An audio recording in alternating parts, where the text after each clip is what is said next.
Pessoal do segundo ano, tudo bem com vocês? Esse vídeo aqui é para atividade matemática do questionário que foi passado para vocês, tá? Nesse questionário eu vou fazer um exemplo de cada tipo de exercício que tem lá no questionário, tá? Primeira coisa, gente, conversão entre graus e radianos, certo? Eu vou pedir tanto aqui, ó, no exemplo A, para você transformar um ângulo em grau para radiano, quanto no exemplo B, um ângulo em radiano para grau, certo? Como que a gente fazia isso? Primeira coisa, ó, eu quero transformar 120 graus em radianos. Primeira coisa, todo ângulo que eu lhe fornecer em grau e quiser saber a equivalência dele em radianos, eu tenho que escrever a regrinha. A regrinha qual que é? Que 180 graus equivale a π radianos, tá? Todo exercício de conversão de grau para radiano, a primeira coisa eu escrevo que 180 vale π, que é a nossa lei de formação de ângulos, certo? O ângulo dado, 120 graus, o que eu faço? Eu coloco embaixo do 180, certo? Se 180 vale π, 120 vale x, certo? Eu tenho uma regrinha de 3. Multipliquei em cruz, 180 vezes x, 180x. 120 vezes π, 120π. Esse 180 passa dividindo, certo? E eu não quero que você divida 120 por 180. Vai dar um número decimal, 0,6666. Eu não quero a resposta dessa forma, tá? A resposta padrão em radianos é sempre em fração. Então o que a gente faz? A gente simplifica, certo? Então olha aqui nesse caso, eu tenho 0 em cima e 0 embaixo, eu cortei. 12 e 18. Dá para dividir tudo por 6, certo? 12 dividido por 6, 2. 18 dividido por 6, 3. Então, que 120 graus equivale a 2/3 de π radianos. Todo ângulo em grau para transformar em radiano, eu aplico isso daqui, certo? O contrário.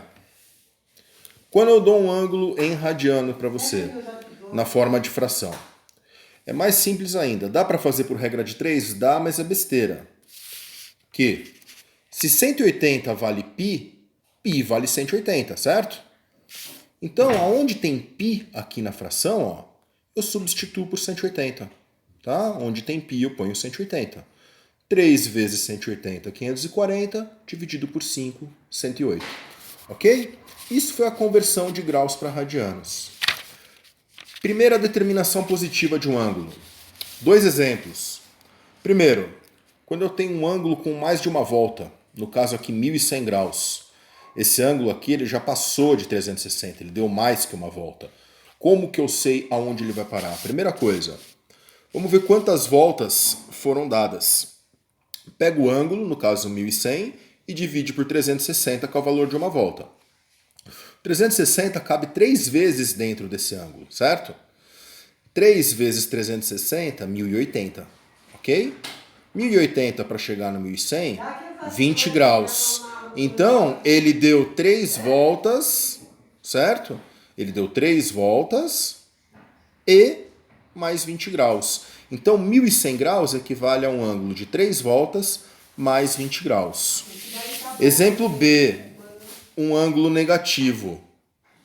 O que é um ângulo negativo? Em vez de eu contar no sentido convencional, tá? No sentido anti-horário, ângulo negativo ele é contado no sentido horário. Então ele estaria aqui, ó, menos 60. Eu comecei a contar daqui, tá? Eu contei para cá. Eu quero saber qual seria esse ângulo se eu contasse no sentido convencional, do 0 até aqui. Uma volta tem 360, certo? Eu quero saber aonde ele parou. Então eu tenho que descontar esse pedacinho. Então quando o ângulo for negativo, simplesmente pegar uma volta que é 360 e descontar o valor do ângulo. O ângulo era 60, 300 graus. Ok?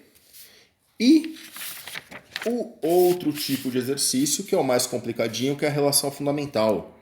Quando eu dou o valor do seno ou do cosseno e peço para saber o outro.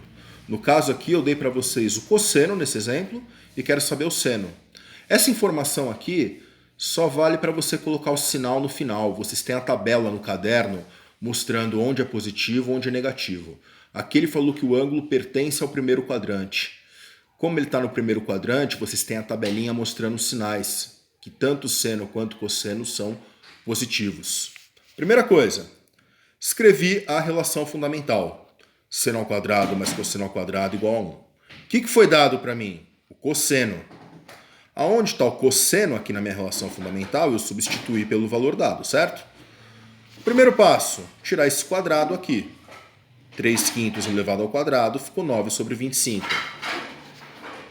Passei esse 9/25 para o outro lado, ele está somando, passei subtraindo, certo? 1 menos 9 sobre 25.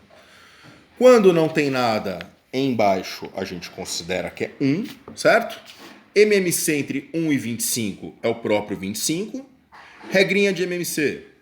Divide pelo de baixo e multiplica pelo de cima. Divide pelo de baixo, multiplica pelo de cima, certo?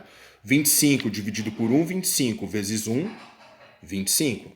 25 dividido por 25, 1 vezes 9, 9. Fiz a continha aqui em cima, 25 menos 9, 16 sobre 25. Eu quero saber o valor de seno de x, não de seno ao quadrado. Então, quando está ao quadrado, o que eu tenho que fazer? Tirar a raiz, certo? Como é uma fração, eu tiro a raiz em cima e embaixo. Raiz de 16, 4. Raiz de 25, 5. Ok?